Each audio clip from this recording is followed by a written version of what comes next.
Hello friends, welcome to AKT Talk Show. Let's welcome our today's guest, भावना जायसवाल।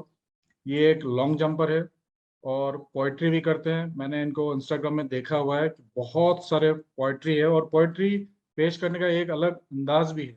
तो इनसे पूछेंगे, इनको जानेंगे कि ये जीवन में और कुछ कुछ और क्या करना में किए हुए, और इनके जो लॉन्ग जंपिंग का जो स्टोरी है, बहुत कुछ जानेंगे। Welcome to the show. Thank you sir. सबसे पहले तो आपसे यही जानना चाहूंगा कि ये जो लॉन्ग जंप वाली जो स्टोरी है, एथलेटिक्स कैरियर है आपके, वो थोड़ा सा एक बार जानना चाहेंगे हम लोग।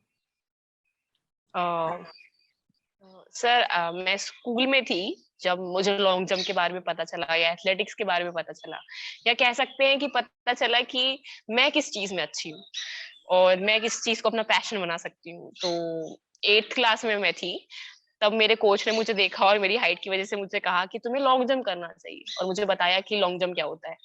तो फिर वहां से हमें स्टेट लेवल के लिए खेलने जाना था, एंड ही चैलेंज्ड मी कि आई डोंट थिंक सो कि तुम मेडल लेके आ पाओगे। तो वो चीज मुझे बहुत बुरी लगी। तो I work very hard for state levels and I wanted medal.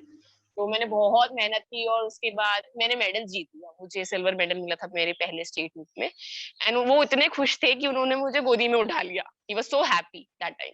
सो वहां से लॉन्ग जंप शुरू हुआ, मेरे जीवन में आया, और उसके बाद मैंने कंटिन्यू 5 इयर्स तक स्टेट मेडलिस्ट रही, मैं सीबीएसई मेडलिस्ट रही। फिर 12th क्लास में मैंने एमपी स्टेट एकेडमी ज्वाइन करी एथलेटिक्स में। मेरे कोच का नाम मिस्टर अमित गौतम है, और वहां पे फिर मैंने काफी टाइम तक लॉन्ग जंप किया। फिर कुछ सर्कमस्टांसेस की वजह से मुझे एकेडमी छोड़ना पड़ा और मैंने एलएनआईपी ग्वालियर चूज किया for my career, to pursue my career in physical education, और आज मैं यहाँ पे हूँ। तो ये फिजिकल एजुकेशन क्या चीज है, इनमें क्या क्या होता है और कितने साल के कोर्स होते हैं? सर एक्चुअली फिजिकल एजुकेशन वो बहुत वास्ट एरिया है। हमारे इंडिया में फिजिकल एजुकेशन को सिर्फ ये समझा जाता है कि पीटी टीचर्स होते हैं बच्चों के, जिनको इंग्लिश नहीं आती, कुछ भी इंग्लिश बोलते हैं, बच्चों को कंट्रोल करते हैं। उनको स्कूल में सिर्फ दिखावे के लिए रखा जाता है, और इसलिए रखा जाता है ताकि अगर कोई टीचर पढ़ा नहीं रहा है तो आप पीटी टीचर को इन्वॉल्व कर लीजिए। जबकि फिजिकल एजुकेशन बहुत डिफरेंट है। फिजिकल एजुकेशन इतना वास्ट एरिया है कि इतने सारे आजकल अपॉर्चुनिटीज है for improvement, for development, for jobs. लोगों को इसके बारे में अधिक से अधिक जानना जरूरी है। लोग फिजिकल एजुकेशन को सिर्फ पीटी टीचर्स तक ही सीमित तरीके से देखते हैं, लेकिन आप इसमें स्पोर्ट्स साइकोलॉजी, स्पोर्ट्स न्यूट्रिशन और स्पोर्ट्स मैनेजमेंट, डिफरेंट चीजें जो आपको बहुत आगे तक ले जा सकती है, ये सब फिजिकल एजुकेशन में आता है। फिजिकल एजुकेशन में 4 साल का बीपीएड कोर्स होता है, ग्रेजुएशन डिग्री, और 2 साल की एमपीएड डिग्री होती है जो मास्टर डिग्री है। उसके बाद आप पीएचडी कर सकते हैं फॉर डॉक्टरेट, और आप नेट एग्जाम क्लियर कर सकते हैं, आप जीआरएफ क्लियर कर सकते हैं। You can be a district sports officer, and you can be a sports psychologist. ये सारी जो अपॉर्चुनिटीज हैं वो अनगिनत हैं, तो हम काउंट करते रह जाएंगे। तो आप कहाँ तक जाना चाहती है? अभी मैं चाहती हूँ सर, पहले तो मैं एक बेंचमार्क खुद के लिए भी, और जब तक मैं सेटिस्फाई नहीं हो जाऊँ अपने परफॉर्मेंस से, तब तक मैं लॉन्ग जंप करना चाहती हूँ। साथ ही साथ मैं चाहती हूँ कि मैं मेरे ही कॉलेज में एज अ प्रोफेसर आऊँ और मैं मेरे नॉलेज को दूसरे बच्चों तक इम्पार्ट करूँ टू मेक अ चेंज। तो एक लॉन्ग जंपर के लिए कौन सी चीज इंपॉर्टेंट है और किस टाइप की एक्सरसाइजेस और क्या टेक्निक की जरूरत है? मतलब अगर कोई लॉन्ग जंपिंग का कोई कैरियर अगर कोई परसू करना चाहते हैं, जो न्यू जनरेशन अभी आ रहे हैं, जी बच्चे हैं, तो उनके लिए क्या एडवाइस है जी। आपको? तो किस तरीके की तैयारी चाहिए? सबसे पहले मैं कहना चाहूंगी कि अगर आप एक लॉन्ग जंपर हैं या आप एक एथलीट हैं, तो आपको शरीर से ज्यादा दिमाग से मजबूत होना पड़ेगा। आपको वो सब कुछ फेस करने के लिए अपने दिमाग को पहले ही तैयार करना पड़ेगा जो आपकी जर्नी में आने वाला है। आपको अपनी बॉडी से स्ट्रांग होना पड़ेगा। तपस्या है सर, एथलेटिक्स तपस्या है। आपको सब त्यागना पड़ेगा, आपका सोशल लाइफ, आपका फोन, आपका परिवार, जंक फूड जो बहुत पसंद होता है हमें, एंड आपको आपको अपना पूरा समय दे देना पड़ेगा। आप जब बहुत समय देते हैं तो इतना सा मिलता है इन particular athletics. For being a long jumper आपको एक्सप्लोसिव स्ट्रेंथ सबसे ज्यादा जरूरी है। Explosive strength in the sense आपको स्पीड पर प्लस पावर दोनों एक्सट्रीम लेवल पर जरूरी है। आप जब लॉन्ग जंप करते हैं तो आप रनवे पे स्पीड से आते हैं और उस स्पीड को आपको टेक ऑफ पे पावर से जनरेट करके आपको मैक्सिमम डिस्टेंस कवर करना होता है। तो अगर आपके अंदर एक्सप्लोसिव पावर बहुत ज्यादा है तो आप बहुत अच्छे लॉन्ग जंपर बन सकते हैं। किसी ऐसा कोई स्पोर्ट्समैन का नाम लेना चाहोगे आप कि जिसको आप फॉलो करते हो? एक होता है हर किसी के जीवन में कि वो आइडल है। जी सर, मैं इवाना स्पैनोविक को बहुत पसंद करती हूँ। और हमारे इंडियन रिकॉर्ड होल्डर जो अंजू बॉबी जॉर्ज है, वो तो काफी गर्ल्स के रोल मॉडल हैं और इंडिया रिकॉर्ड होल्डर है, ओलंपियन है लॉन्ग जंप में एक ही इंडिया से। तो मुझे पर्सनली इवाना स्पैनोविक बहुत पसंद है। उनका टेक्निक, मेरा टेक्निक, हम बहुत काफी सेम है। और उनका उनका डेडिकेशन, उनकी body personality, I just love her, I adore her very much. Anju Bobby George से कभी मुलाकात हुई आपकी या कभी बातचीत हुई? जी जी जी, अब बातचीत नहीं हो पाई। मैं गुजरात नेशनल्स खेलने गई थी तो अंजू मैम चीफ गेस्ट के आए थे, चीफ गेस्ट बन गए, तो वहां पे मैंने उनको देखा।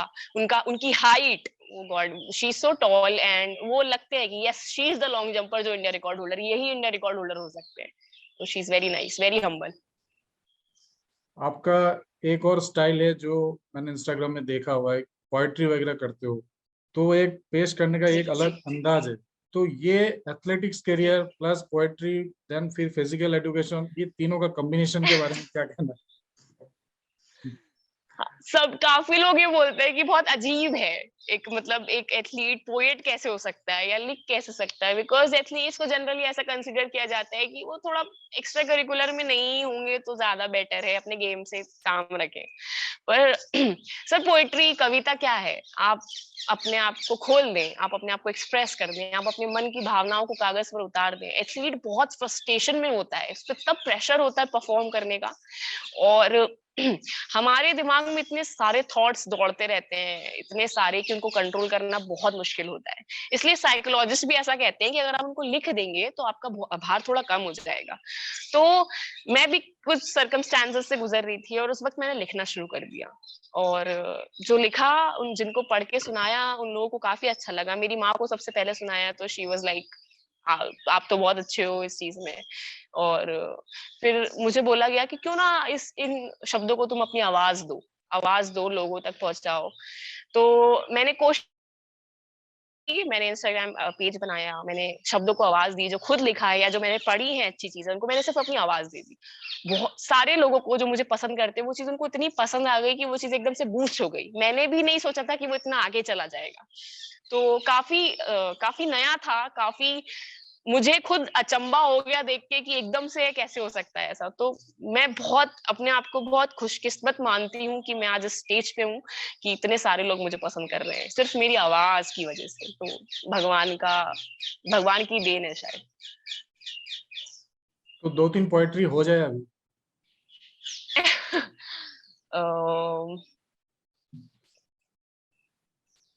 ओके, जो पहला ही वीडियो था मैं आपको वही सुनाती हूँ।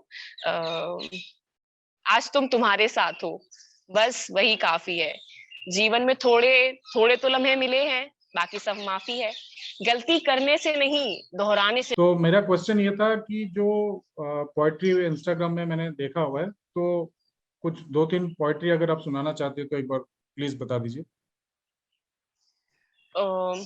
अमिताभ बच्चन जी की एक पोएट्री मुझे काफी पसंद है, मैं आपको वही सुनाती हूँ। तू खुद की खोज में निकल, तू किस लिए हताश है, तू चल, तेरे वजूद की समय को भी तलाश है, समय को भी तलाश है।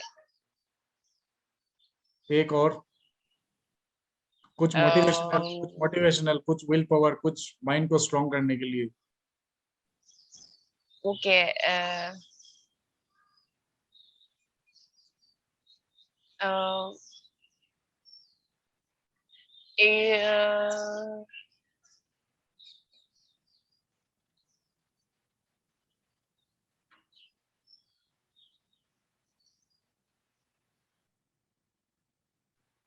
एकदम से मुझे ऐसे पर्टिकुलर, एक्चुअली सर सारे ही बहुत मोटिवेशनल है ना। तो अगर अ, ऐसे पर्टिकुलरली मुझे याद नहीं आ कुछ रहा भी, है अभी। आप सारे ही मोटिवेशनल है, कुछ भी एक बता दीजिए। हाँ, अगर पांडवों से विवशता आएगी तो हिस्से में कृष्ण भी तो आएंगे, इसलिए घबराइए नहीं, बस कर्म करें। Nice nice nice.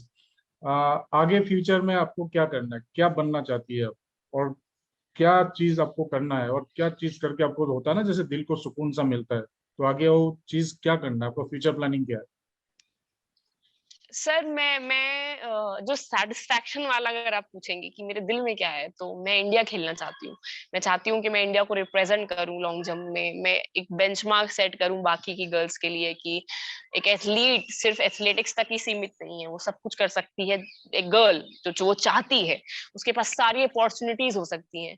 मैं उस लेवल पे पहुंच के बाकी गर्ल्स को भी सपोर्ट करना चाहती हूँ जिनको फैसिलिटीज नहीं मिल पाती, जिनके पास अपॉर्चुनिटीज नहीं होती, जो गरीब होते हैं। तो पैशनेट तो मैं इस चीज के लिए हूँ, मुझे सेटिस्फेक्शन सिर्फ इसी चीज से मिलेगा if I represent India in future after a lot of hard work. And for settlement और something I definitely choose being a professor in my college, because यहाँ पे सीखने के लिए बहुत कुछ है। यहाँ का एनवायरमेंट, यहाँ के प्रोफेसर्स, यहाँ की फैसिलिटीज, इट इज अमेजिंग। अगर आप यहाँ पे एक बार आ जाएंगे तो आपको यहाँ से जाने का मन नहीं करेगा। यहाँ का सपोर्ट सिस्टम इतना हाई है कि आप कुछ ना कुछ बन के यहाँ से जरूर निकलेंगे। So this is the best college for physics. I am in Asia's best college and I am proud of it. Great, wish you all the best for your all upcoming assignments. दोस्तों अभी Thank you, sir. जाने, thank you, अभी जाने का समय आ चुका है। आपने सुना, इन्होंने बहुत कुछ कहा, तो इसी के साथ इस कंटेंट को यहीं खत्म करना चाहूंगा and wish you all the best once again. और दोस्तों, till then stay tune for the upcoming videos, but don't forget to subscribe my channel. Thank you, thank you. Thank you, sir. Thank you, sir.